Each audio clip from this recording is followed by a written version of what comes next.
बिस्मिल्लाहिर्रहमानिर्रहीम। अस्सलाम वालेकुम। उम्मीद करता हूँ आप सब खैरियत से होंगे। आज हम क्लास 9 की मिसलिनियस एक्सरसाइज नंबर 11 स्टार्ट करेंगे। पहला क्वेश्चन, जैसा कि आप जानते हैं, मिसलिनियस एक्सरसाइज का मल्टीपल चॉइस क्वेश्चन होता है and circle the correct option. ठीक है, नीचे स्टेटमेंट दी होती है और उसकी 4 ऑप्शंस दिए होते हैं। ठीक है, सबसे पहला क्वेश्चन है, विच of the following is a class mark of the interval 10 से 15। ठीक है, तो क्लास मार्क जिसे हम एक्स से रिप्रेजेंट करते हैं वो हम कैसे मालूम करते हैं। आपको याद होगा कि जो भी इंटरवल होता है उसको हम क्या करते हैं, प्लस कर देते हैं। मसलन 10 से 15 है तो 10 + 15 और इसको हम डिवाइड कर देते हैं 2 पे। ठीक है जी, तो ये हम क्लास मार्क जो है मालूम इससे कर सकते हैं। 10 में 15 ऐड करेंगे 25 डिवाइडेड बाई 2, इसको हम 2 पे डिवाइड करें तो ये आ जाता है 12.5। ठीक है, तो यहाँ पे हमारे पास ऑप्शन बी में 12.5 दिया है, तो ऑप्शन बी जो है वो करेक्ट ऑप्शन है। पार्ट 2 है, what is the size of class interval 4 से 7। 4 से 7 क्लास इंटरवल का साइज क्या है। इसमें आपने एक चीज़ का ख्याल रखना है, अमूमन ये होता है कि हम जैसे काउंट करते हैं कि 4 में 3 ऐड करें तो 7, इस तरह नहीं करना आपने। ठीक है, इस क्वेश्चन गलत हो जाएगा। अब इसमें 4 भी शामिल करना और 7 भी शामिल करना, तो आप ऐसे गिन लें 4 5 6 7, या आप ऊपर लिख लें 4 5 6 7। ठीक है जी, तो ये कितने हो गए, 1 2 3 4 हो गए जी इसका क्लास इंटरवल। ठीक है, तो ये हमारा ऑप्शन ए जो है वो करेक्ट ऑप्शन है। पार्ट 3 की तरफ बढ़ते हैं। विच of the following chart of adjacent rectangles, कौन सा चार्ट ऐसा है जो कि एडजेसेंट रेक्टेंगल्स का होता है। ठीक है, ये हमने पिछली एक्सरसाइजेज में भी किया है। आपको याद होगा कुछ इस तरह से हमने डायग्राम्स जो है वो ग्राफ में बनाई थी। ठीक है, तो ऐसे को इसको हम क्या कहते हैं, हिस्टोग्राम। ठीक है जी, पॉलीगॉन क्या होता था, अगर इसमें से कोई लाइन गुजरी तो उसको हम पॉलीगॉन कहते थे। तो ऐसा जो एडजेसेंट रेक्टेंगल्स का ये रेक्टेंगल शेप में होता है उनको क्या कहते हैं, हम हिस्टोग्राम कहते हैं। तो ऑप्शन सी जो है इसकी करेक्ट ऑप्शन है। पार्ट 4 में कह रहे हैं जी, which of the following is measure of central tendency. Central tendency of data की जो है कौन सी इसमें से रिप्रेजेंट कर रही है। तो सेंट्रल टेंडेंसी जो होती है यूजुअली एवरेज या मिडल वैल्यू को कहते हैं। इसमें तीनों चीज़ें आते हैं, मीन, मीडियन और मॉड। ठीक है, यहाँ पे देखते हैं कौन सी है जी, वेरिएंस भी नहीं है, रेंज भी नहीं है, स्टैंडर्ड डेविएशन भी नहीं है, अरिथमेटिक मीन अवेलेबल है। तो ये जो है सेंट्रल टेंडेंसी की मेजर है। ऑप्शन डी जो है करेक्ट ऑप्शन है। पार्ट 5 में कह रहे हैं जी कि which of is the formula of arithmetic mean for group data. ठीक है जी, arithmetic mean for group data में जैसे कि ये सिग्मा एक्स ओवर एन जो आप जानते हैं, हमने पहले जो है एक्सरसाइज 11.1 में किया है। ये अनग्रुप डाटा का फार्मूला है, ये ग्रुप डाटा का फार्मूला है। ठीक है, और ये नीचे जो है ये किसका था, ये हम लोग जो है वो मीडियन मालूम करने के लिए ग्रुप डाटा का, और ये सेंट्रल जो है मॉडल ग्रुप मालूम करने के लिए या मॉड मालूम करने के लिए यूज करते हैं। तो ये जो है सी ऑप्शन हमारा करेक्ट ऑप्शन है। पार्ट 6 में कह रहे हैं जी, if arithmetic mean of 25 values is 10।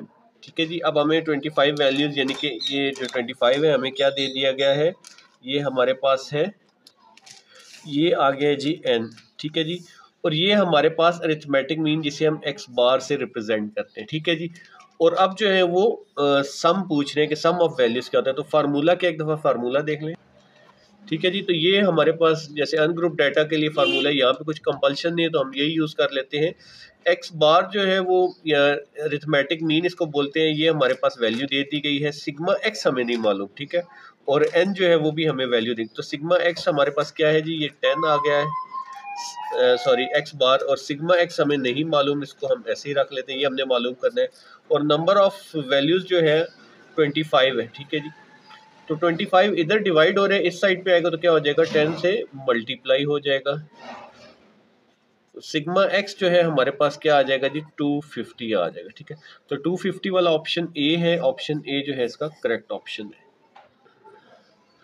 Part 7 में कह रहे हैं जी, what is median of data. ये डाटा हमें दिया गया, इसका हमने मीडियन मालूम करना है। तो आपको मीडियन में याद होगा, सबसे पहले हम क्या करते हैं, हम अरेंज करते हैं स्मॉलर टू लार्जर। ठीक है, सबसे पहले 0 आएगा, फिर 1 आ जाएगा, फिर 2 आ जाएगा, उसके बाद 3 और फिर 4। ठीक है, दो मेथड है इसको मालूम करने के। अगर तो ऑड नंबर है तो आप इस साइड से हाफ छोड़ दें, इस साइड से छोड़ दें, जो सेंट्रल वैल्यू है 2 वो हमारा आंसर होगा। ठीक है, दूसरा मेथड क्या है जी, फार्मूले वाला भी है, n+1 divided by 2 odd number के लिए, ये वाली वैल्यू। ठीक है, जो इससे हमें वैल्यू है कि वो वाली।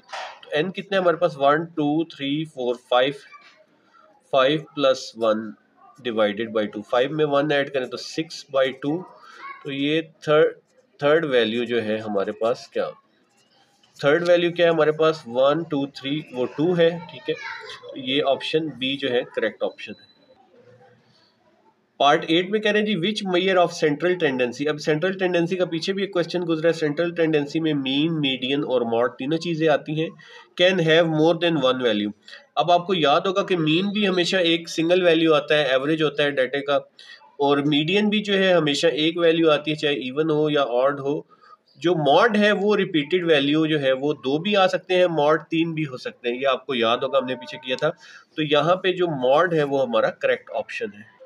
ये आपके पेज 253 पे लिखा हुआ भी है कि अगर सिंगल मॉड हो तो यूनी मॉडल है, बाई मॉड एक से दो मॉड्स हो तो बाई मॉडल, 3 मॉड्स हो तो ट्राई मॉडल कहलाता है, ठीक है। तो एक से ज्यादा जो है वो मॉड ही आ सकता है। पार्ट 9 में हमसे पूछ रहे हैं कि जी, पार्ट 9 में कह जी प्रोबेबिलिटी ऑफ गेटिंग एम इन मोहम्मद सल्लम, इसमें क्या प्रोबेबिलिटी।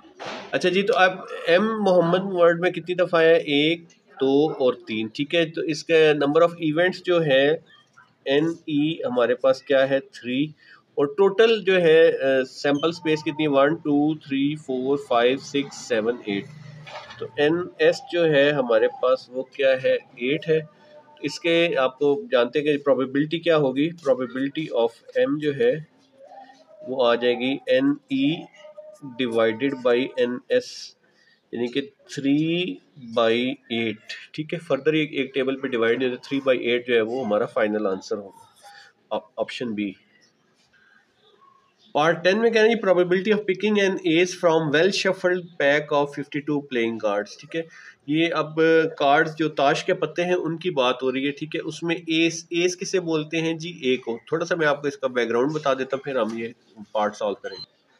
अच्छा जी, ये 4 तरह के कार्ड्स होते हैं और हर तरह के 13 कार्ड्स होते हैं, ठीक है जी। ये जो रेड कलर में ये डायमंड इसको बोलते हैं, ठीक है, और ये हार्ट्स होते हैं। इसके अलावा ये स्पेड्स होता है और ये क्लब होता है, ठीक है। हर एक के 13 कार्ड्स होते हैं, 13 इसके कार्ड्स, 13 इसके कार्ड्स, 13 इसके और 13 इसके। अच्छा, इसमें हर तरह के एक ही कार्ड होते हैं, ठीक है। एक हर कार्ड जो है एक दफ़ा ही रिपीट होता है। मसलन एक तो 2 से 9 तक नंबर्स होते हैं इसमें, ठीक है जी। 2 से 10 तक, सॉरी 2 से 10 तक नंबर्स होते हैं, ठीक है। उसके बाद फिर एक ए होता है जिसको ये एस बोल रहे हैं, ठीक है, जो हमारा अंडर क्वेश्चन है। फिर इसके अलावा जे, क्यू और किंग, ये 4 चीज़ें होती हैं, ठीक है। तो अब ए जो है इसमें डायमंड का भी एक होगा, इसका भी एक होगा, इसके अलावा जो है स्पेड्स और क्लब का भी एक एक ए मौजूद होगा, एस, ठीक है। तो टोटल एस कितनी है हमारे पास 1 2 3 4, ठीक है। टोटल कार्ड्स कितने हैं 13, 4 आर 52। तो अगर हम इसको कर लें जी 4 डिवाइडेड बाई 52, ठीक है। 4 1 इज 4, 4 13 आर 52, तो 1/13 जो है हमारे पास वो करेक्ट ऑप्शन है। तो यहाँ पे ऑप्शन बी में ये करेक्ट ऑप्शन है हमारे। पार्ट 11 में कह रहे हैं a normal fair die is rolled 600 time. जो नॉर्मल डाई होती है जैसे कि लूडो का दाना है, ठीक है, उसमें 1 से लेके 6 तक होते हैं। एक्सपेक्टेड नंबर ऑफ 5 क्या है, उसमें 5 आने के नंबर जो है वो क्या चांसेस है, ठीक है जी। अच्छा जी, ये मैंने डाइस के सारे ऑप्शंस बना लिए 1 2 3 4 5 6, ठीक है। इसमें वो पूछ रहे हैं 5 आने के कितने चांसेस हैं। तो 5 जो है नंबर ऑफ इवेंट 1 हो जाएगा हमारे पास, ठीक है जी, और ये आ जाएगा नंबर ऑफ इवेंट, ठीक है जी। और टोटल सैंपल स्पेस कितनी है 1 2 3 4 5 6, ठीक है। नंबर ऑफ सैंपल स्पेस कितनी है जी 6, ठीक है। तो इसकी प्रोबेबिलिटी ऑफ 5 क्या होगी 1/6 हो जाएगा, यानी कि number of events divided by sample space, ठीक है। अब वो कह रहे हैं जी एक्सपेक्टेड नंबर ऑफ 5 जो है हमने वो बताना है, ठीक है। तो टोटल 6000 टाइम्स जो है वो उसको फेंका गया है। अच्छा जी, एक्सपेक्टेड फ्रीक्वेंसी मालूम करना। नंबर ऑफ ट्रायल जो है वो ट्रायल्स कितने हैं जी 6000 है, और प्रोबेबिलिटी अभी हमने मालूम किया वो 1/6 है, ठीक है जी। 6 1 इज 6 और आगे ये 3 0 आ जाएंगे, ठीक है। तो 1000 जो है इसकी एक्सपेक्टेड फ्रीक्वेंसी है। ये सॉरी गलत लिखा गया, पार्ट सी जो है वो 1000 है, ये 100 है, ठीक है। क्वेश्चन नंबर 12 है, पार्ट 12 है, सॉरी क्वेश्चन 1 का। A fair coin is toss 500 times, expected number of tail जो है उसमें आने के क्या चांसेस हैं, ठीक है। तो आप जानते हैं कि जब भी कॉइन टॉस किया जाता है तो उसमें 2 ऑप्शंस आती हैं, एक हेड होता है और एक टेल होती है, ठीक है। तो अब वो टेल का पूछ रहे हैं, तो नंबर ऑफ इवेंट हमारे पास क्या हो जाएगा जी 1, और टोटल सैंपल स्पेस कितनी है जी, 2 है हमारे पास। तो प्रोबेबिलिटी ऑफ टेल कितनी है हमारे पास, वो हो जाएगी नंबर ऑफ इवेंट्स यानी कि 1 डिवाइडेड बाई 2। ठीक है, तो अब वो पूछ रहे हैं एक्सपेक्टेड नंबर ऑफ टेल क्या आएगी। एक्सपेक्टेड फ्रीक्वेंसी होती है जी नंबर ऑफ ट्रायल्स जो कि हमारे पास 500 है, मल्टीप्लाई बाई प्रोबेबिलिटी कितनी है जी 1/2। ठीक है जी, तो ये 2 को 500 पे 500 को 2 से डिवाइड करें तो ये आ जाता है जी 250। तो 250 जो है ऑप्शन वो करेक्ट ऑप्शन। पार्ट 13 में कह रहे हैं in a group of 5 people, 5 लोगों का ग्रुप है, 4 लाइक पीच जूस। ठीक है जी, ये जी 5 लोगों का ग्रुप मैंने बनाया है। ठीक है, अंडरस्टैंडिंग के लिए 4 लोग ऐसे जिनको पीच पसंद है, 5वें के बारे में कुछ नहीं बताया गया। तो हमारा जो नंबर ऑफ इवेंट्स है वो क्या हो जाएगा जी 4, नंबर ऑफ सैंपल स्पेस क्या हो जाएगा, टोटल 5 है तो ये आ जाएगा। प्रोबेबिलिटी ऑफ पीच कितना है जी, नंबर ऑफ इवेंट्स यानी कि 4 डिवाइडेड बाई 5। ठीक है जी, अब कह रहे हैं जी expected number of people in population of 1200 who like peach juice. ठीक है, 1200 लोगों की अगर पॉपुलेशन हो तो उनमें से इसी आप रिलेशन को यूज करते हुए बताना है कि कितने लोगों को पीच जूस पसंद है। फार्मूला जी एक्सपेक्टेड फ्रीक्वेंसी का number of trials multiply by probability. Number of trials जो है हमारे पास वो है 1200, प्रोबेबिलिटी क्या है जी हमारे पास 4/5। ठीक है जी, तो इन सब को अगर हम कलेक्टिवली डिवाइड करें तो ये आ जाता है जी हमारे पास, ये आ जाएगा जी हमारे पास 240। 240 को 4 से मल्टीप्लाई करें तो ये 960 बनता है। ठीक है, तो 960 ऑप्शन सी है हमारे पास करेक्ट ऑप्शन। पार्ट 14 में कह रहे हैं जी how many times Hani should toss a fair coin if he expect to get 100 tails. ठीक है, अब इसमें एक्सपेक्टेड फ्रीक्वेंसी हमें पहले से दे दी गई है। ठीक है जी, सबसे पहले ये कॉइन को जब भी टॉस किया जाए तो या हेड आता है या टेल आता है। ठीक है, तो टेल की जो है वो नंबर ऑफ इवेंट्स क्या होंगे, 1 होगा। नंबर ऑफ सैंपल स्पेस कितनी है जी हमारे पास 2 ही है। ठीक है जी, तो प्रोबेबिलिटी ऑफ टेल क्या आ जाएगी, number of events 1 divided by 2। ठीक है, अब आ जाते हैं फार्मूले की तरफ एक्सपेक्टेड फ्रीक्वेंसी। अच्छा जी, अब इस दफ़ा उन्होंने क्या किया, हमें 100 जो है वो एक्सपेक्टेड टेल गॉट करने वाला दे, एक्सपेक्टेड फ्रीक्वेंसी यानी कि हमें 100 दे देगी। आपने केयरफुल रहना है, यहाँ पे 100 आ जाएगा। एन जो है नंबर ऑफ कितनी दफ़ा वो ट्रायल्स करे या फेंके ये हमें मालूम नहीं है। प्रोबेबिलिटी हमारे पास 1/2 है। ठीक है जी, ये 1/2 इधर डिवाइड हो रहा है, उधर जाके क्या हो जाएगा, 2 इधर डिवाइड हो रहा है, उधर जाके मल्टीप्लाई हो जाएगा। 1 इधर मल्टीप्लाई हो रहा है, इधर डिवाइड हो जाएगा। करें डिवाइड या ना करें एक ही बात है। ठीक है, एन क्या आ जाएगा, 2 मल्टीप्लाई बाई 100, ये आ जाएगा जी 200। तो इसमें जो है एक्सपेक्टेड अगर वो 4 है तो उसको नंबर ऑफ ट्रायल्स कितने करने पड़ेंगे, 200 करने पड़ेंगे। तो ऑप्शन बी जो है करेक्ट ऑप्शन। पार्ट 15 में कह रहे हैं an event which can never happen is called, ऐसा इवेंट जो कभी नहीं होना पॉसिबल। ठीक है, उसको क्या कहेंगे, इम्पॉसिबल इवेंट कहेंगे। ठीक है जी, ये अगले कुछ जो एमसीक्यूज आ रहे हैं उनमें ये आपके पेज 258 पे जो डायग्राम है ये काम आएगी। ठीक है, इम्पॉसिबल इवेंट जो है वो क्या होता है, जिसकी प्रोबेबिलिटी 0 हो, जिसके होने के चांसेस बिल्कुल ना हो, तो इम्पॉसिबल इवेंट कहते हैं उसे। तो ये हमारा ऑप्शन डी जो है यहाँ पे करेक्ट ऑप्शन है। ठीक है, पार्ट 16 में कह रहे हैं जी two such events whose probabilities are half are called likely events, unlikely events, equal likely events और नन ऑफ दीज। ठीक है, ऐसे दो इवेंट्स जिनके हाफ हो उनको क्या कहेंगे, ये हमारे पास, ये मैं आपको बता रहा था कि अब इक्वली लाइकली इवेंट्स की जो है प्रोबेबिलिटी क्या होती है, हाफ 1/2। ठीक है, तो दोनों की अगर 1/2 है तो इक्वली लाइकली बराबर बराबर आ सकते हैं। जैसे कि हेड एंड टेल वाला हम करते हैं कि या हेड आ सकता है या टेल आ सकती है। ठीक है, इस तरह से जो है ये हमारे पास इक्वल लाइकली इवेंट जो है ये करेक्ट ऑप्शन है। ठीक है, फिर आ जाता है जी पार्ट 17 में the probability of certain event is, किसी भी इवेंट की प्रोबेबिलिटी जो है वो क्या हो सकती है, 0 हो सकती है, 1/2 हो सकती है, 3/4 हो सकती है या 1 हो सकती है। तो यहाँ पे जो कीवर्ड है वो सर्टेन, जिसके बारे में आप 100% श्योर हो तो उसकी क्या प्रोबेबिलिटी होगी, बिल्कुल वो 1/1, यानी कि एक ही ऑप्शन, एक ही इवेंट है और टोटल नंबर ऑफ सैंपल्स भी एक ही हो। ठीक है, या 6 फर्स्ट करें नंबर ऑफ इवेंट्स हैं तो 6 ही सैंपल हो तो 6/6 जो है वो 1 आ जाएगा। ठीक है, तो यहाँ पे ये देखें जी ये लिखा हुआ है जिसके बारे में आप सर्टेन है या श्योर इवेंट हो उसकी प्रोबेबिलिटी क्या होती है, 1 होती है। ठीक है जी, तो ऑप्शन डी जो है करेक्ट ऑप्शन है। पार्ट 18 में क्या कह रहे हैं हमें, the probability of an event can take the value, probability of किसी भी इवेंट की क्या वैल्यू ले सकती है, 0 भी हो सकती है, ठीक है जी, बिल्कुल ये भी आया था। 1/2 हाफ भी हो सकती है जिसमें कि इक्वल लाइकली था, फिर 1 भी हो सकती है। तो ऑल ऑफ द अबव जो है वो इसमें करेक्ट ऑप्शन है, ठीक है जी। अब यहाँ पे आप देख लेंगे जी, 0 भी हो सकती है, 1/2 भी हो सकती है और 1 भी हो सकती है, ठीक है। नेक्स्ट है जी पार्ट 19 में कह रहे हैं the probability of event can not take the value, probability of event जो है वो क्या वैल्यू नहीं ले, 0 तो ले सकती है, 1 भी ले सकती है, ऊपर हमने डिस्कस किया, और 2 जो है वो किसी सूरत नहीं ले सकती, ठीक है। ये जो हमें डायग्राम दी गई है इसमें देख लें, 2 की पॉसिबिलिटी नहीं है, ठीक है। कि हमने इस तरह का एक क्वेश्चन भी किया था जहाँ पे यूनिटी का वर्ड पार्ट 8 का ये जो सी पार्ट है, verify both part A and B जो है एड अप टू यूनिटी, यानी कि एक होने का चांस प्रोबेबिलिटी और ना होने का चांस, उन दोनों को प्लस करते हैं तो यूनिटी यानी कि 1 आता है। तो इसका भी आंसर जो है वो 2 नहीं आ सकता, 1 तक मैक्सिमम आ सकता है, ठीक है जी।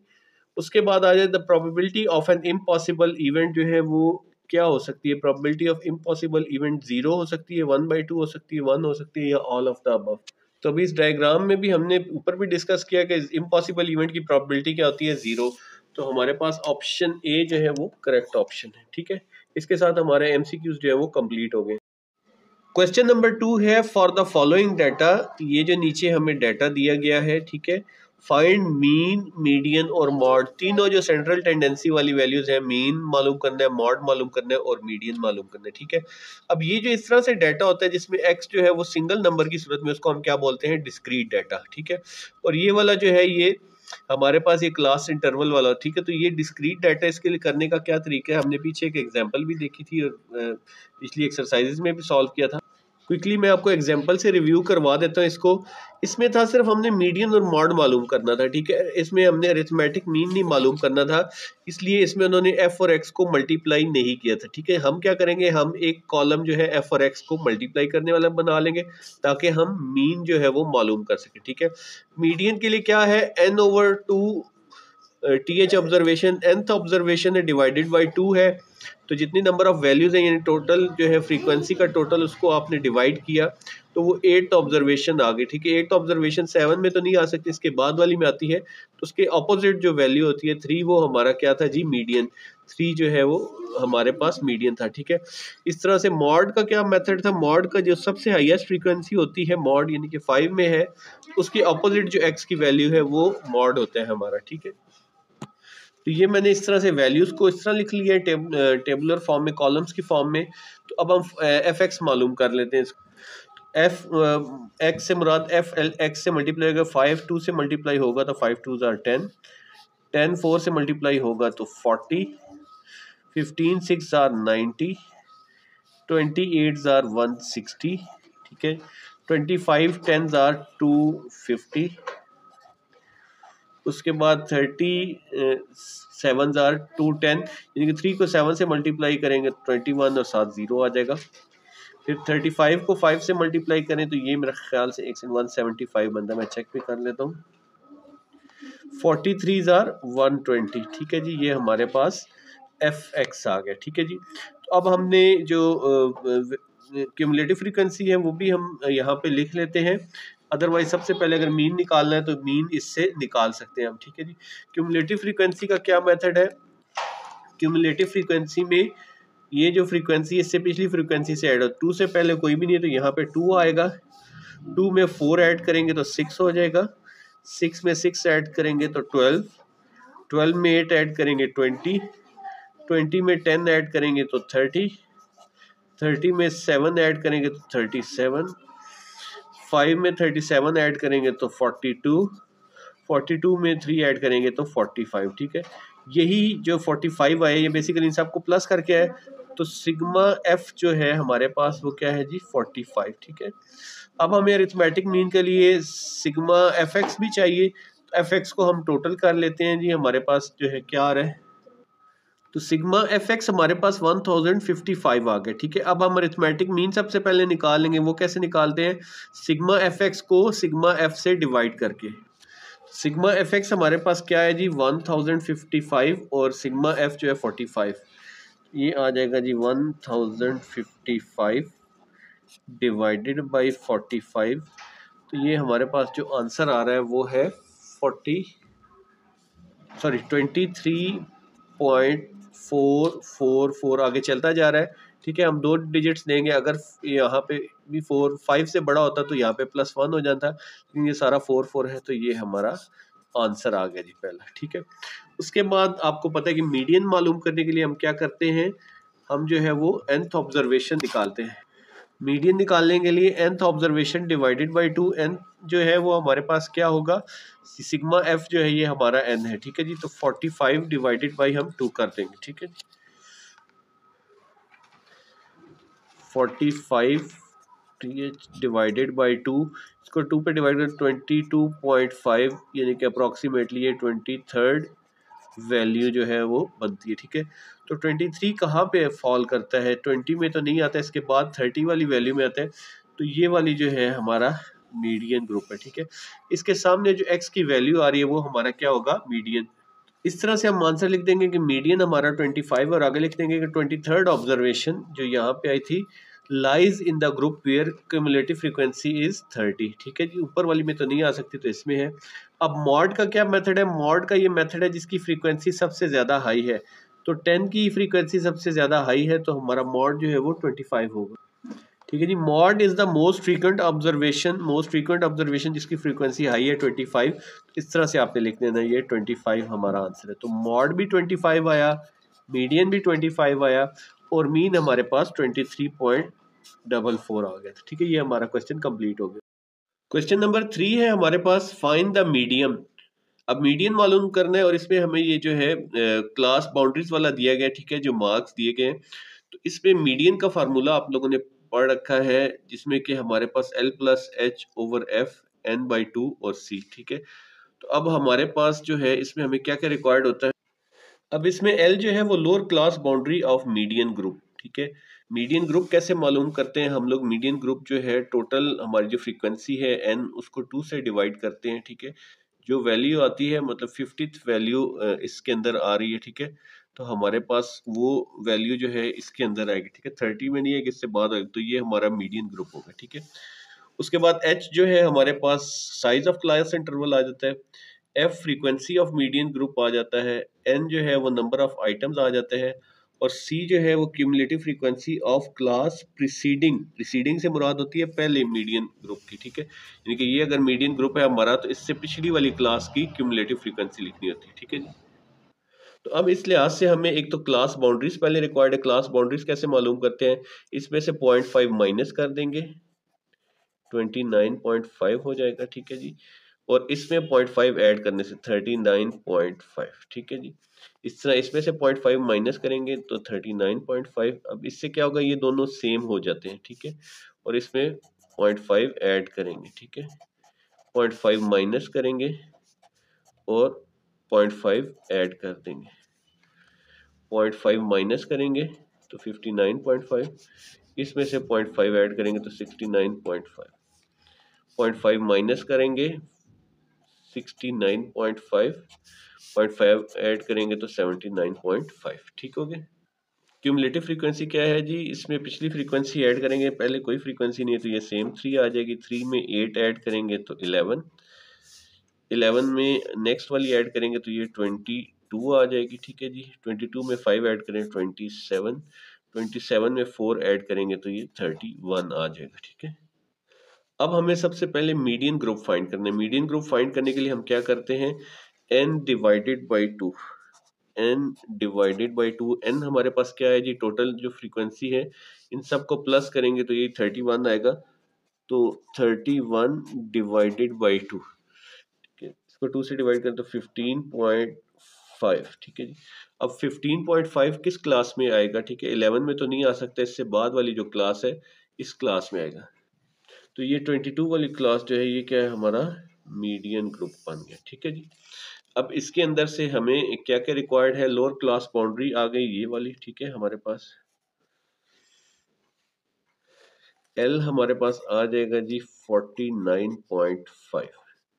ठीक है जी, उसके बाद हमें चाहिए जी H, क्लास इंटरवल क्या है वो हमारा 10 ही है। ठीक है जी, H हमारा आ गया जी 10। उसके बाद एफ चाहिए होता है, एफ उसी क्लास जो मीडियन ग्रुप वाला है उसकी फ्रीक्वेंसी क्या है 11 हमारे पास, ठीक है। उसके बाद एन, एन हमारे पास क्या है जी 31, और सी ये आपने ख्याल रखना है, अक्सर स्टूडेंट्स गलती कर जाते हैं, इससे पिछली क्लास की क्यूमुलेटिव फ्रीक्वेंसी वो क्या आ जाएगी हमारे पास 11 आ जाएगी। अच्छा जी, तो अब ये वैल्यूज पुट कर लेते हैं। एल हमारे पास आ जाएगा 49.5 प्लस एच आ जाएगा 10, एफ आ जाएगा हमारे पास 11, एन जो है 31 2 से डिवाइड करेंगे, और सी हमारे पास क्या है जी 11 है, ठीक है। अब इसको सॉल्व कर लेते हैं। 49.5 फिलहाल इसी तरह लिख लें, 10/11, 31 को 2 से डिवाइड करें 15.5, उसमें से 11 माइनस कर दें तो आ जाएगा 4.5, ठीक है जी। 49.5 को फिलहाल इसी तरह लिख लें, इस हिस्से को सॉल्व कर लें, इसको 10 से मल्टीप्लाई करके 11 से डिवाइड किया तो हमारे पास आ जाता है 4.09, आगे चलता जा रहा है बट ये सफिशिएंट है हमारे पास 2 डिजिट्स, ठीक है जी। 090 इस तरह से आ रहा है, इसमें अगर हम ये ऐड कर देंगे तो हमारे पास आ जाता है जी 53.59, 53.59, ठीक है जी। ठीक है जी, ये हमारा मीडियन है और यही हमारा आंसर है। क्वेश्चन नंबर 4 बहुत इंटरेस्टिंग क्वेश्चन है, सिंपल सा क्वेश्चन है और इस तरह के क्वेश्चन आने के चांसेस भी होते हैं एग्जाम में। The arithmetic mean of 10 values is 35.5। अब उन्होंने हमें ये आंसर जो x बार हम लेते हैं अरिथमेटिक मीन वो दे दिया है। 10 वैल्यू से क्या मुराद है कि ये n जो है हमारे पास वो 10 आ गया, ठीक है। आपके पास पेपर में है तो आपने ऐसे सर्कल कर लिया करना है, और अगर आपको पता हो तो साथ साथ आप लिखते जाएगा, ठीक है। अब उसमें से इफ 9 वैल्यूज, अब ये टोटल 9 वैल्यूज दे दी गई हैं, ठीक है। हमसे वो क्या डिमांड करें कि आपने 10th वैल्यू जो है मालूम करनी है, ठीक है जी। अच्छा जी, यहाँ पे जो जो डाटा आपको पता है वो लिख लें। एक्स बार यानी कि अरिथमेटिक मीन 35.5 है, एन आपके पास 10 है, हमने क्या मालूम करना है 10th value. Let the 10th value, उसको आप अज्यूम कर ले, उसको बेशक आप एक्स रख लें या वाई रख लें, ठीक है जी। तो अब हम इसको फार्मूला लिख लेते हैं, ठीक है। तो ये फार्मूला लिख लें, इसको मैं y कंसिडर कर रहा हूँ ताकि कंफ्यूजन जो है वो ना रहे, ठीक है। आप y z a b कुछ भी रख सकते हैं, ठीक है। अब जो जो वैल्यूज हमें पता है वो वैल्यूज पुट कर लेते हैं। यहाँ पे आ जाएगा जी 35.5, ठीक है जी। और इधर जो है सिग्मा x हमें नहीं पता, अब क्योंकि हमें 9 वैल्यूज पता है, वो 9 वैल्यूज लिख लेते हैं। इधर आ जाएगा 10 और इधर मैं 9 वैल्यूज लिख लूंगा, ठीक है जी। ये मैंने 9 वैल्यूज लिख ली। अब क्योंकि जो सिग्मा एक्स है वो हमारी 10वीं वैल्यू को ऐड करने से बनेगा, तो ये सिग्मा जो है प्लस वाई जो है जो कि हमने फाइंड करना है वो भी मैंने साथ लिख लिया, ठीक है। अब ये 10 इधर डिवाइड हो रहा है, इसको इस साइड पे लाएंगे तो ये मल्टीप्लाई हो जाएगा 35.5 मल्टीप्लाई बाई 10, ठीक है। ये इधर आके मल्टीप्लाई, इन 9 वैल्यूज को जमा किया तो हमारे पास आ रहा है जी 320 प्लस वाई, क्योंकि वाई हमने मालूम करना है, ठीक है। इन दोनों को मल्टीप्लाई करते हैं तो ये आ जाएगा 355। 320 इधर प्लस का इस साइड पे आएगा तो माइनस का हो जाएगा, 320 इज इक्वल टू वाई। तो वाई जो है हमारे पास क्या आ जाएगा, 355 में से माइनस करेंगे तो 35 आ जाएगा, ठीक है। तो 10th वैल्यू जो है वो क्या आ जाएगी 35 हमारा आंसर है। क्वेश्चन नंबर 5 की तरफ मूव करते हैं। यहाँ पे हमें कह रहे हैं जी फाइन मीन, मीडियन और मॉड, ये 3 चीजें हमने मालूम करनी है from the following frequency distribution. नीचे जो फ्रीक्वेंसी की डिस्ट्रीब्यूशन दी गई है इस टेबल से हमने ये चीजें मालूम करनी है, ठीक है। अच्छा, एक चीज आप लोगों के माइंड में मैं दोबारा करवा दूं, हम क्लास बाउंड्रीज अमूमन मालूम करते हैं, ठीक है, जैसे कि हमने ऊपर वाले क्वेश्चन 3 में की है, ठीक है। क्लास बाउंड्री हम क्यों मालूम करते हैं, क्योंकि हमें ये वैल्यूज जो है वो सेम बनानी होती है, यानी कि 39 है तो 39.5 ये भी हो जाती है, ये भी 39। अब यहाँ पे ऑलरेडी 10 और 10 है, ये सेम है, इसकी ये लोअर क्लास और इसकी अपर क्लास जो है वो सेम है, तो यहाँ पे हमें क्लास बाउंड्रीज बनाने की जरूरत नहीं है, ठीक है। इस टेबल को ड्रॉ कर लेते हैं, दोबारा जो जो चीजें चाहिए वो लिख लेते हैं। अच्छा जी, यहाँ पे मैंने एक क्लासेस भी लिख ली हैं और फ्रीक्वेंसी भी लिख ली है। अच्छा, अब हमें क्लास बाउंड्रीज तो नहीं चाहिए, ठीक है, लेकिन क्योंकि हमने मीन मालूम करना है तो मीन होता है sigma F x divided by sigma F, तो उसके लिए हमें एक्स यानी कि क्लास मार्क रिक्वायर्ड है, ठीक है जी। क्लास मार्क जिसको हम एक्स भी बोलते हैं, ठीक है, वो रिक्वायर्ड है, ठीक है। अच्छा, इसके अलावा हमें और क्या चाहिए, इसके अलावा हमने एफ और एक्स को मल्टीप्लाई करना है क्योंकि ये भी हमें मीन के लिए रिक्वायर्ड है, ठीक है। उसके बाद नेक्स्ट चीज़ क्या आ जाती है, हमें मीडियन के लिए जो है क्यूमुलेटिव फ्रीक्वेंसी भी रिक्वायर्ड होती है, ठीक है। मॉड में तो हम हाईएस्ट फ्रीक्वेंसी वाले को ले लेते हैं, ठीक है, जैसे कि 7 है, तो मीडियन के लिए हमें क्यूमुलेटिव फ्रीक्वेंसी CF जो है ये भी रिक्वायर्ड है, ठीक है। तो ये बारी बारी फाइंड कर लेते हैं। सबसे पहले क्यूमुलेटिव जो है वो हमने क्लास मार्क मालूम करना है, मिड पॉइंट। क्लास मार्क कैसे आता है, जैसे कि ये 0 और 10 है, 0 प्लस 10, इसको आप 2 से डिवाइड करें तो ये क्या आ जाएगा, 10 में 0 ऐड करें 10 ही आ जाएगा, 10 डिवाइडेड बाई 2 तो ये 5 आ जाएगा, ठीक है। 2 5 ज़ा 10, तो क्लास मार्क हमारा क्या आ जाएगा 5, ठीक। इस तरह से 10 में 20 ऐड करें तो 30 हो जाएगा, 30 को 2 से डिवाइड करें तो ये आ जाएगा 15। नेक्स्ट 20 में 30 ऐड करें, 50 50 को 2 से डिवाइड करें 25, 30 प्लस 70 40, 40 को सॉरी 30 प्लस 40 70, 70 को 2 से डिवाइड करें 35, और इस तरह से 40 प्लस 50 90, 90 को 2 से डिवाइड करें तो 45। ये हमारे x जो है वो आ गए, ठीक है। अब हम बारी बारी इनको मल्टीप्लाई, 5 1 से मल्टीप्लाई होगा तो क्या आ जाएगा 5 5 1 आर 5, 15 5 आर 75, 25 7 आर 175 हो जाएगा, ठीक है जी। 35 5 आर 35 5 आर भी 175 होता है, ठीक है। और 45 को 1 से मल्टीप्लाई करें तो 45 आ जाता है, ठीक है जी। इसके बाद आ जाते हैं हम क्यूमुलेटिव फ्रीक्वेंसी। क्यूमुलेटिव फ्रीक्वेंसी क्या होती है कि हर क्लास में नेक्स्ट जो है वो ऐड करते हैं, 1 से पहले कुछ भी नहीं है तो 1 ही आएगा, ठीक है। इसके बाद नेक्स्ट जो है इसमें क्या ऐड हो जाएगा, 1 में 5 ऐड करेंगे तो ये हो जाएगा 6, कलर चेंज कर लेते हैं। 6 में 7 ऐड करें तो ये 13 आ जाएगा, 13 में 5 ऐड करें तो 18 आ जाएगा, 18 में 1 ऐड करें तो 19 आ जाएगा, ठीक है जी। तो अब हम जो है ये क्यूमुलेटिव फ्रीक्वेंसी का एंड ही हमारा सिग्मा एफ है। अब हमने सिग्मा एफ एक्स मालूम करने, इन सबको हम प्लस कर लेते हैं। सिग्मा एफ एक्स हमने क्यों मालूम करने, क्योंकि अरिथमेटिक मीन का फार्मूला, ये मैं एक दफ़ा पहले फार्मूला लिख देता हूँ। अच्छा जी, अब हमें सिग्मा एफ एक्स इसके लिए रिक्वायर्ड है, तो इन सब को अगर हम प्लस करें तो ये आ रहा है जी 475, ठीक है जी, सिग्मा एफ एक्स। और सिग्मा एफ हमारे पास क्या है, ये 19, या इन सब को अगर आप प्लस भी कर लें तो यही क्यूमुलेटिव फ्रीक्वेंसी एंड पे, क्योंकि ये सारे प्लस हो रहे थे, इसको हम डिवाइड कर देंगे 19 से। 475 डिवाइडेड बाई 19, तो हमारा जो अरिथमेटिक मीन आ जाएगा वो आ जाएगा 25, ठीक है जी। पहला आंसर तो हमारा ये हो गया जी, ठीक है। नेक्स्ट हमने क्या मालूम करना है, मीडियन मालूम करना है। मीडियन के लिए हमें क्या रिक्वायर्ड होता है, मीडियन ग्रुप, ठीक है। वो हम कैसे निकालते हैं, उसमें हम n को डिवाइड करते हैं 2 से, ठीक है जी। पास जो है वो टीचर्स n+1 को डिवाइड करते हैं, लेकिन आपकी एग्जांपल जो बुक में दी है वहाँ पे n को भी 2 से डिवाइड किया गया है, ठीक है। 19 डिवाइडेड बाई 2, इसको डिवाइड अगर हम करते हैं तो ये आ जाएगा हमारा 9.5, ठीक है जी।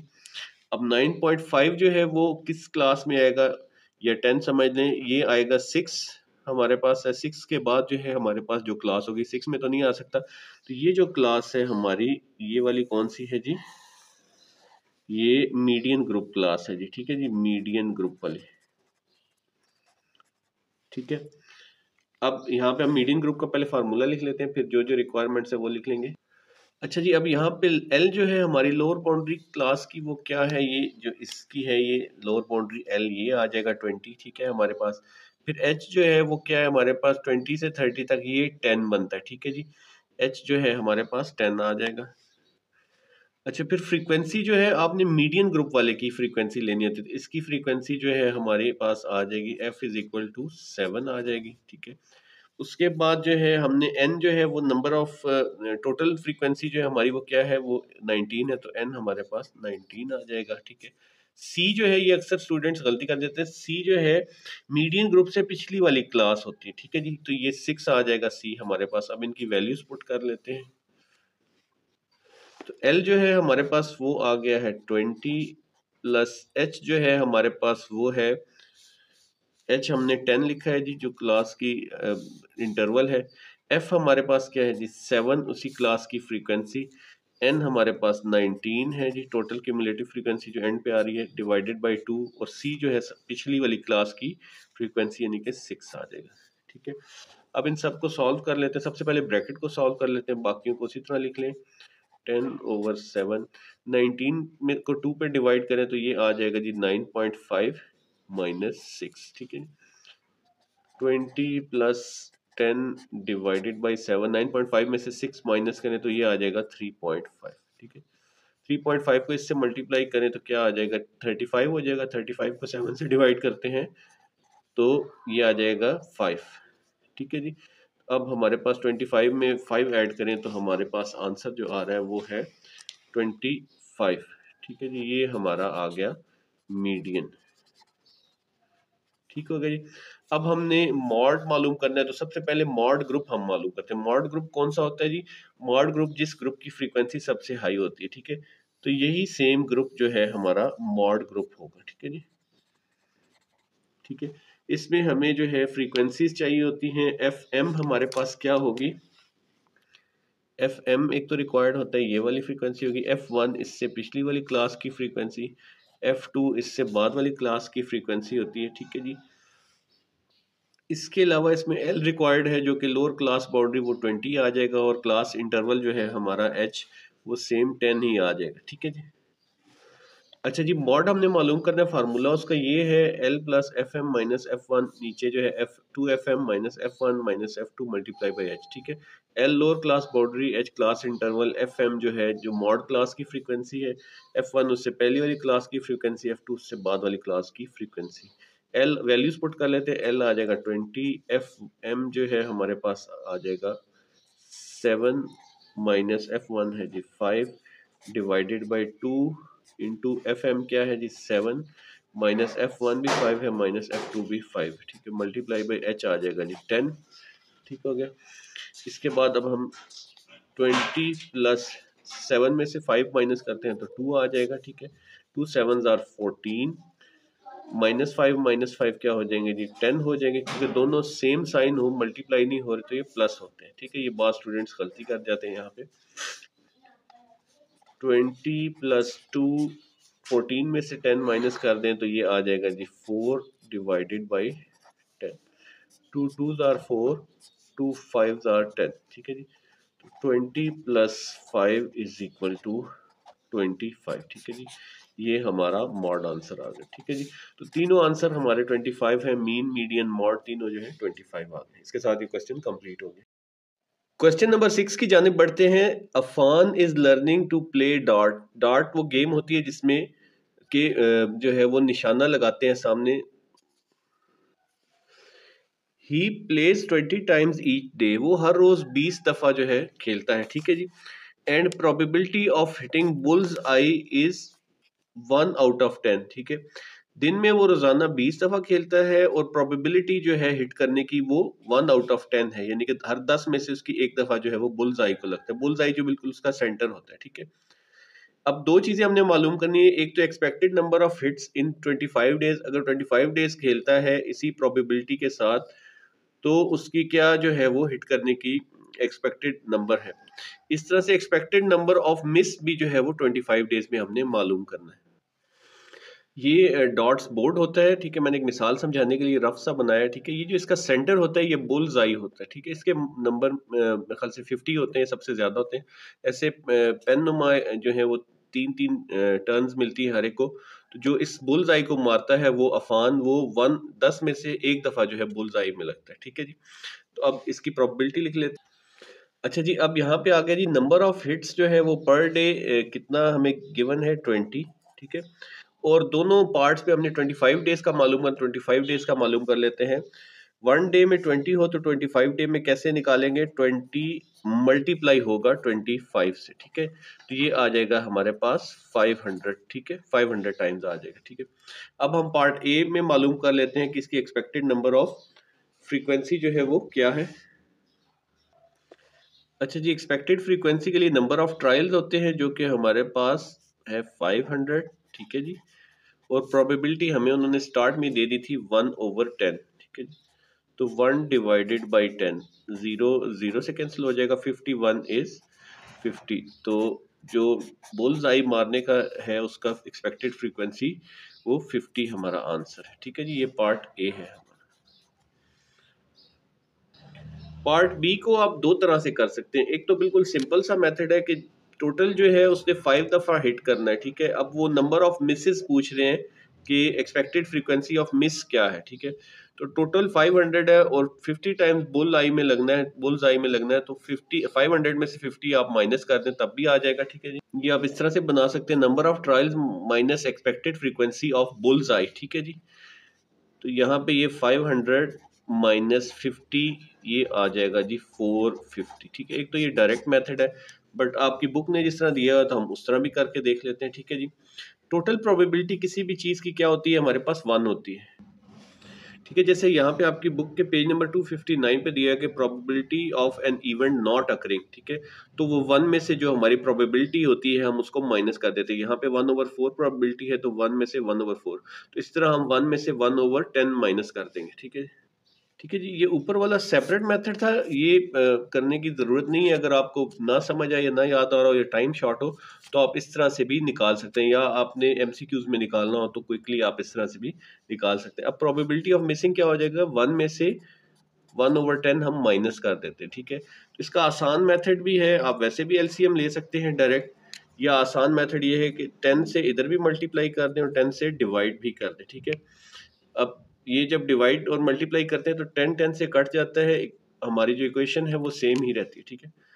10 एलसीएम इसका क्या आ जाएगा जी, 10 ऊपर आ गया, 10 1 इज 10 माइनस 1, 10 में से 1 माइनस कर देंगे 9/10 आ जाएगा, ठीक है जी। ये हमारी प्रोबेबिलिटी ऑफ मिसिंग है, ठीक है जी। अच्छा, ये मैंने क्लियर करने के लिए यहाँ पे लिख दिया कि ये फर्स्ट मेथड से मैंने इसको ड्राइव किया है बी पार्ट को, और ये सेकंड मेथड से हम करें, ठीक है।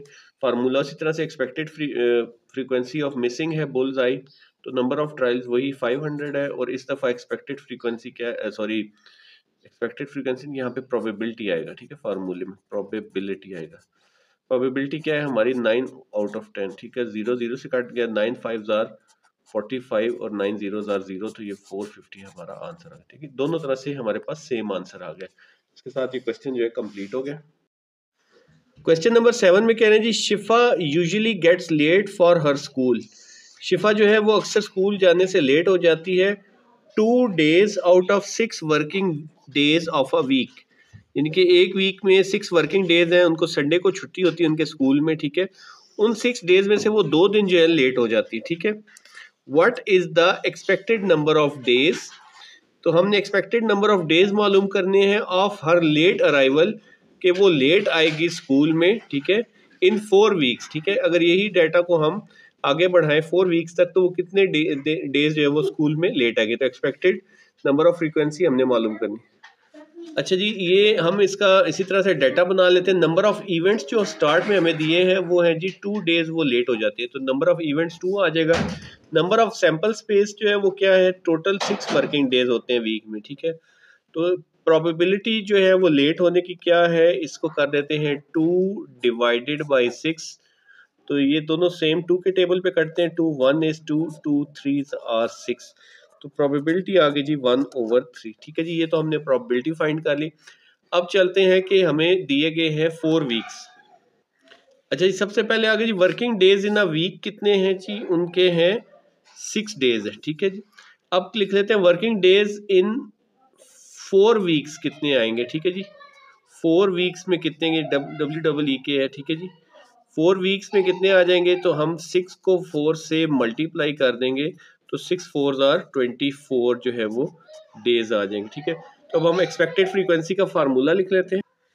तो एक्सपेक्टेड फ्रीक्वेंसी का फार्मूला है नंबर ऑफ ट्रायल्स, जो कि यानी कि हमारे पास टोटल नंबर कितना है जी 24, ठीक हो गया जी। और प्रोबेबिलिटी हमने अभी फाइंड आउट की है 1/3 है, ठीक है जी, 1/3, तो ये 3 8s are 24 होता है, ठीक है जी। तो हमारे पास जो आंसर आ जाएगा एक्सपेक्टेड फ्रीक्वेंसी वो 8 डेज जो है वो लेट होगी, ठीक है, स्कूल से 24 डेज में से 8 डेज लेट होगी। इसको आप सिंपली भी कर सकते हैं कि एक वीक में वो 2 दिन लेट है, ठीक है। तो अगर वैसे आपको MCQs आए तो उसके लिए आप, तो 4 वीक्स में 4 2s are 8, ठीक है। तो ये इस तरह से डायरेक्ट आंसर भी आ सकता है आपके पास, तो ये हमारा आंसर है। क्वेश्चन नंबर 8 में कह रहे हैं जी, Asha tries to her best to score 100% in maths assessment, ठीक है जी। आशा हर दफ़ा अपने मैथ के असेसमेंट में कोशिश करती है कि 100% मार्क्स स्कोर करे, ठीक है। But the probability of getting his 0.8। अब इसमें इन्होंने हमें डायरेक्ट प्रोबेबिलिटी जो है वो दे दी है 0.8 है, 0.8, ठीक है जी। Find the expected number of assessments, तो हमने अगेन एक्सपेक्टेड फ्रीक्वेंसी मालूम करनी है, उन्होंने फाइंड बता दिया, ठीक है। In which she will get score 100%, जिनमें वो 100% स्कोर करेगी आउट ऑफ टोटल 20 असेसमेंट्स। तो टोटल नंबर जो है वो 20 दे दिया गया है, प्रोबेबिलिटी भी है। तो बहुत सिंपल सा क्वेश्चन है, इसको जस्ट हमने मल्टीप्लाई करना है तो हमारे पास आंसर आ जाएगा। प्रोबेबिलिटी ऑफ 100% स्कोर क्या उन्होंने दिया जी 0.8, 0.8, ठीक है जी। अब बात स्टूडेंट्स इससे कंफ्यूज हो रहे होंगे, आप चाहते हैं तो इसको बेशक कन्वर्ट कर लें, ठीक है। पॉइंट अगर हम खत्म करते हैं तो पॉइंट खत्म करके आपको पता है पॉइंट के नीचे हम 1 लगा देते हैं, आगे जितने नंबर हो 0 लगा देते हैं, तो 8/10 भी लिख सकते हैं, या ये दोनों एक टेबल पे डिवाइड होते हैं तो इनकी कटिंग भी कर सकते हैं, ठीक है। बट आप डायरेक्ट 0.8 से ही कर दें, ठीक है जी। 0.8 जो है इसकी प्रोबेबिलिटी है, ठीक है। टोटल असेसमेंट्स उन्होंने 20 दे दी है। एक्सपेक्टेड फ्रीक्वेंसी वो हमसे जानना चाह रहे हैं, ठीक है। फार्मूला लिख लेते हैं एक्सपेक्टेड फ्रीक्वेंसी।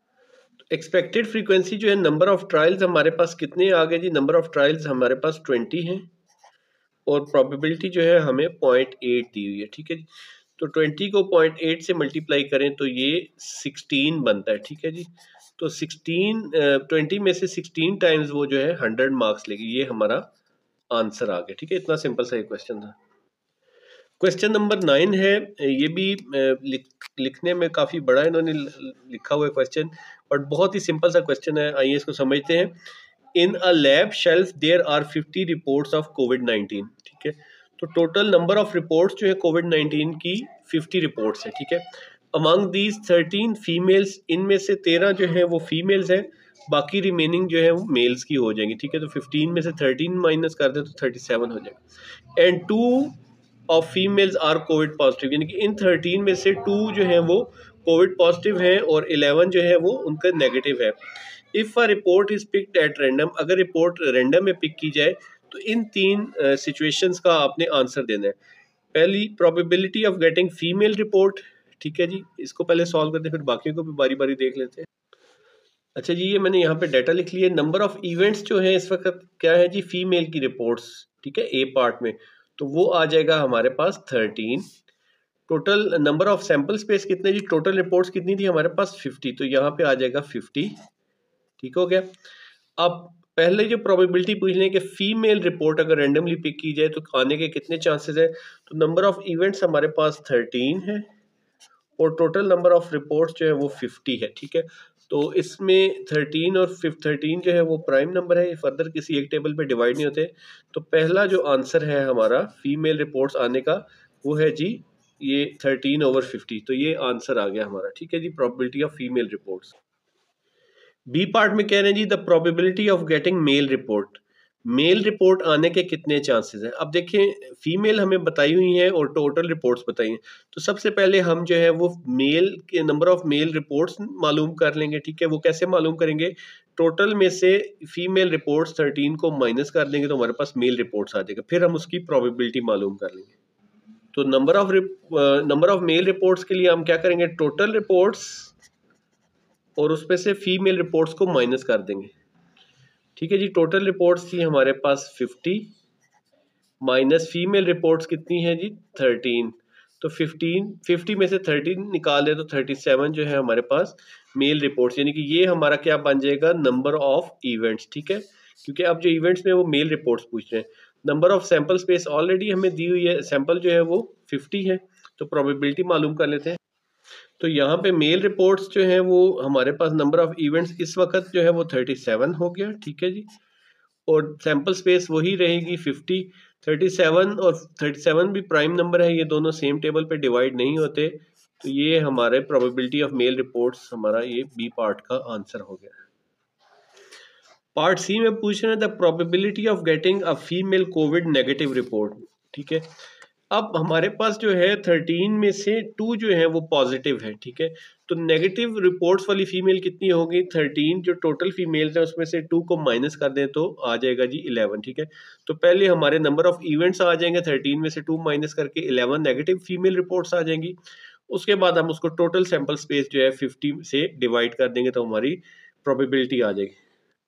अच्छा जी, number of negative female reports जो है उसके लिए क्या हम करेंगे कि टोटल फीमेल्स